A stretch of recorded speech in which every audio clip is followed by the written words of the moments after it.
Good morning, good afternoon, or good evening, ladies and gentlemen. Today, I want to break down one of the most interesting hidden business models in modern food service: ghost kitchens. On the surface, ghost kitchens look like restaurants brands that are operating normally through the delivery app. But behind the scenes, the business model can be very different from what customers assume. This presentation look at what people think they are buying, what is actually happening operationally, how the model makes money, and where the biggest strengths and risk are. Most customers think they are ordering from a normal restaurant brand. They assume there is one kitchen, one concept, one identity, and a traditional restaurant operating behind the menu they see. If they find a delivery business on an app, they usually believe they are dealing with a distinct food brand with its own staff, menu, and operation. In other words, the customer experience suggests a simple restaurant transaction. Yet, what is really happening can be much more layered and deep. A ghost kitchen may be a delivery only business with no dining space at all. In some cases, one kitchen can produce food for multiple brand names at the same time. That means what looks like several restaurant choices on an app may actually come from the same operator or a shared kitchen facility. So the visible brand may be more of a digital concept than a traditional restaurant identity. This is where the hidden business model starts to appear. The customer journey in a ghost kitchen model is platform led from the beginning to end. Discovery often happens inside Uber Eats, DoorDash, or another delivery app rather than a physical location, walk in traffic, or storefront signage. The customer sees a brand name, menu photos, pricing, and reviews, then make a fast decision. Because the transaction is highly compressed, convenience, visuals, speed, and perceived variety play a major role in the sales conversion. Repeat use depends heavily on an order accuracy, food consistency, and ease of reordering. The revenue engine of a ghost kitchen is built around delivery volume and operating efficiency. Instead of relying on dine-in experience, the model tries to generate revenue through digital discovery and repeat ordering.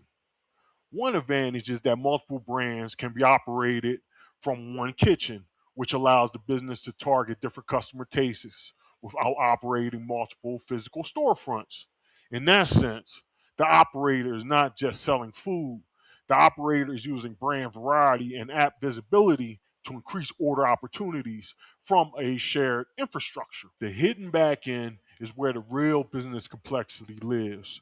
The customer may only see a menu and a delivery app listing, but behind the scenes, there's a system involving kitchen production, staffing, packaging, delivery timing, menu engineering, platform management, and review performance. Since there is no front of the house dining experience to help shape the brand, the back end has to do more work to deliver consistency. Operational execution becomes central because the entire reputation of the business is carried through the delivered product and digital review. Let's take a paintbrush and dive into the business model canvas. And using that, it'll help show us why ghost kitchens should be understood as more than simple business restaurants. The customer segments are delivery focused. Customers are looking for convenience and fast decisions. The value proposition is quick access, flexible food options, and digital convenience.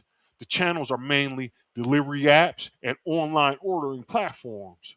Revenue streams come from food sales and repeat orders, but also from the ability to run multiple concepts through one kitchen.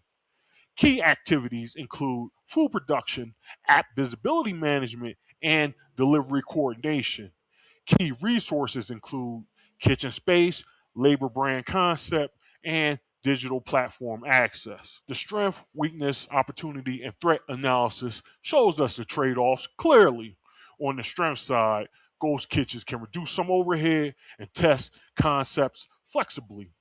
They can also scale faster because they not always require a full dine-in setup. On the weakness side, they often have limited physical brand identity and high dependence on third-party platforms. Opportunities include niche targeting, data-driven experimentation, and concept expansion. Threats include rising platform fees, heavy competition inside the delivery apps, weak customer loyalty, and inconsistency in food quality or operations. So the model is efficient, but yet is very exposed. The biggest takeaway is that ghost kitchens are not just restaurants. They're originally really digital food distribution businesses. Their success depends less on storefront presence and more on platform visibility, operational coordination, and delivery experience. This makes the model smart from an efficiency standpoint, especially for concept testing and lower overhead expansion.